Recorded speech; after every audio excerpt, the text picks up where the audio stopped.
श्री नंदिकेश्वर बोले। ब्रह्मा जी और विष्णु जी हाथ जोड़कर शिव जी के अगल बगल में खड़े होकर स्तुति करने लगे।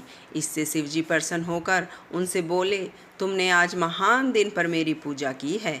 आज से इस दिन का नाम शिवरात्रि होगा। यह बड़ा पवित्र दिन है। इस शिवरात्रि के दिन जो मेरे लिंगेश्वर की पूजा करेंगे वे मुक्त हो जाएंगे। जो व्यक्ति प्रपंच रहित होकर एक दिन भी मेरी पूजा करेगा वह 1 वर्ष की निरंतर पूजा का फल प्राप्त करेगा। मेरा लिंग रूप जो स्तंभ प्रकट हुआ था वह आद्रा नक्षत्र है। जो व्यक्ति मार्गशीर्ष माह में आद्र नक्षत्र में उमा सहित मेरी पूजा मेरे रूप लिंग या बेर लिंग में करेगा अथवा दर्शना प्राप्त करेगा वह मुझे कार्तिकेय के समान परम प्रिय होगा। शिवरात्रि पर दर्शनों का फल महान है। पूजन से जो फल प्राप्त होगा उसका मुख से वर्णन नहीं किया जा सकता। तुम दोनों ब्रह्मा और विष्णु इनके युद्ध भूमि में जहाँ मेरा स्तंभ प्रकट हुआ है वह अरुणाचल के नाम से प्रसिद्ध होगा। यहाँ पर शरीर छोड़ने वाले व्यक्तियों की मुक्ति अवश्य प्राप्त होगी।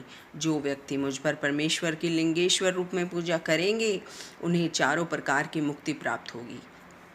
ओम नमः शिवाय। ब्रह्मा विष्णु को शिव उपदेश। एक भगवान शिव जी की बात सुनकर ब्रह्मा जी या विष्णु जी ने कहा, आप हमें सर्ग आदि के 5 कृत्य के लक्षण बताओ।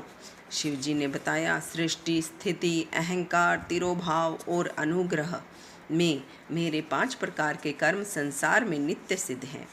इनमें संसार के प्रारंभ करने को सर्ग कहते हैं, उनको स्थिर रखने को स्थिति और नष्ट करने को संहार कहते हैं।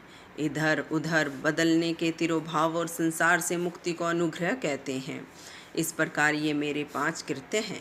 इन 5 कृत्यों को चलाने के लिए मेरे 5 मुख हैं।